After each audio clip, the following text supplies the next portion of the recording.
Well, we missed the mayor of Kansas City last week. Of course, it was the Independence Day holiday. So here he is for the first time in a couple of weeks. Quinton Lucas is joining us on 95.7 FM KCMO. As always, we are streaming on the KCMO Talk Radio app. Mr. Mayor, good morning. Thanks for being here. Let's just start off with, obviously it's been the topic in Kansas City, the topic around the country, and that's what's going on at the presidential level. And you have steadfastly moved forward with Joe Biden as the nominee, even as many in the party and George Clooney and others are starting to bail. Why is that? Well, I actually had a chance to watch a little bit of President Trump's recent rally, where he was talking about the beauty or not of certain women, where he was criticizing folks for plastic surgery, where he was something that I don't think is actually representative of what it takes to be a president of the United States. And this is a serious time in America. When we talk about needing lower grocery prices, when we talk about the issues facing us around the world, I think we need serious people in those positions. That's why I stand with the Biden-Harris ticket. That's why I continue to stand with the president. And I agree with many, even though you're hearing all of the palace intrigue, who say it is the president's decision to make, if any. If he makes a different decision, what I've heard is he says he's in, and I'm with him. I believe in loyalty. Maybe it's a Midwestern thing, but until there's something that tells me to change it, I'm going to be here. What do you think, as you've seen this infighting? I mean, it's a fascinating historical time. Some people wondering what former President Obama's role is and what it means for the ticket going forward. Can Kamala Harris carry the top of the ticket? How do you see all that playing out when it comes to the political infighting within the party, which happens on the local level and city politics all the way up to, of course, presidential politics? Well, what is it? The Will Rogers Joker line that everybody re-says, which is that, I'm not a member of an organized political party. I'm a Democrat. I think you see infighting. You also, of course, do see it on the Republican side, although I'll give credit. President Trump and his allies have really locked up party control, and you saw that in the last presidential primaries. What I think, you are seeing are a few things. First of all, I very much believe in the talent of Vice President Harris. As you may remember, I think back in January, I interviewed her on stage in front of about 1,200 people. She was poised, exceptional, and I wish she was out even more in terms of visiting with the American people. On, who's behind what and what George Clooney says, and I've never had the fortune of seeing George Clooney, although my wife loved ER. I think I'll let that fall where it is. I'm a mayor in the Midwest, and when I do surrogate stuff, they tend to keep me in the Midwest. They don't send me to Hollywood. And so, I just think that it's important that this ticket be the winning ticket. I hope that whatever goes on, it is figured out very soon, or people get in line and say, let's try to win this election. All right. Mayor Lucas on KCMO. Let's get to a lot of the big issues happening in this town. You met this week, of course, with the governor of Missouri, Mike Parson. He is going to be on this show coming up later this morning. But finally, it looks like maybe some progress is being made in the wake of the April 2nd vote for these two sports teams. What happened in that meeting, and how do you feel coming out of it versus where you were at going into it? Well, and maybe because and by the way, you are intelligent talk radio every morning. Sometimes your friends on the sports radio shows get a little bit more dire and dramatic way too soon. You remember that I think April 3rd, the day after the election, people were saying, oh, my God, it's all over. The teams have moved. The border war vote they had a few weeks ago, oh, my God, it's all done. And we spent countless hours on it. Governor Parson never stopped in his commitment to keeping, and I don't just see them as teams, as these businesses in the state of Missouri, in the way that you would expect for a governor to do it. I would say at the city hall level, we have continued those communications and conversations as well.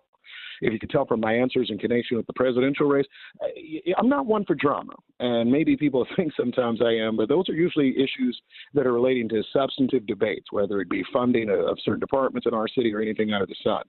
What I am not about is, we dislike each other and now we're never going to talk again and all that sort of foolishness. I think the Jackson County vote was a setback, and I think that it has many fathers, by the way. I don't blame on just, one executive. I imagine the teams have a role in it. Sometimes I even think about my own. But I think all of us are interested in how do we move forward. And what I've been telling you since the day after the election and long before, and I think it will be proven out, and I think the governor is right on it. The Kansas City Royals will be playing in downtown Kansas City by 2030. And the Kansas City Chiefs will be playing at Arrowhead Stadium when your kids and my kids graduate from high school. You can put it down here. I'm going to drive to Kansas and place a bet on it. I think that's going to continue to be the case. I appreciate the governor, I think, frankly, sharing the state's cooperation, the state's interest in connection with that.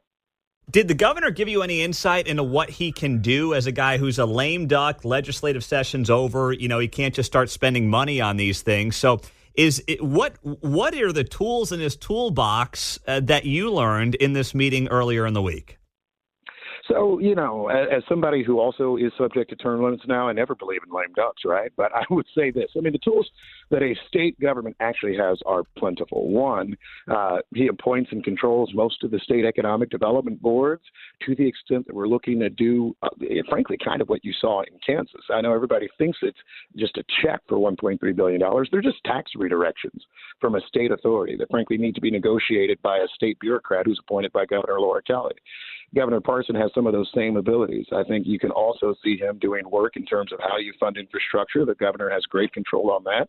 Downtown, that would be a big part of the conversation. Improvement at Arrowhead, and practice facilities are a part of it.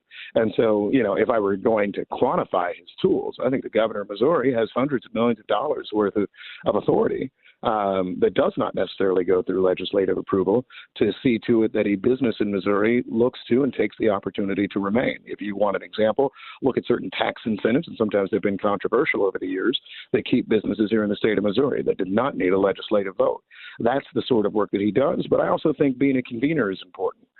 Sometimes local leaders can disagree. I don't always agree with the approach they take on things in Jackson County, and I think I've shared that on this show previously.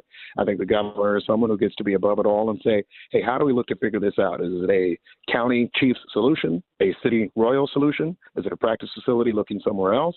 Right? That's the sort of thing that I think we have to get done, and I feel a lot more optimistic about it this week. Obviously, I mean, your goal and should be to keep these teams in Kansas City, Missouri. But I saw in the last couple of weeks, you were up there in North Kansas City. You got a tour of that Oxbow building that overlooks downtown KCMO. Do you see any value? Do you think there's a realistic play that keeps the teams in Missouri that may work out better for the region, even if it means the baseball team may not be in KCMO city limits? Yeah, short answer is yes. I think that is always a possibility. And as I always put on social media, I love the surrounds. As a child of Kansas City, right? I love every part of this region. And as mayor of Kansas City, I like to see this region uplifted. I think it is an intriguing site, an intriguing opportunity. That being said, whether they're Kansas taxpayers, North Kansas City, Missouri taxpayers, or KCMO taxpayers, I think we always have to ask some basic questions.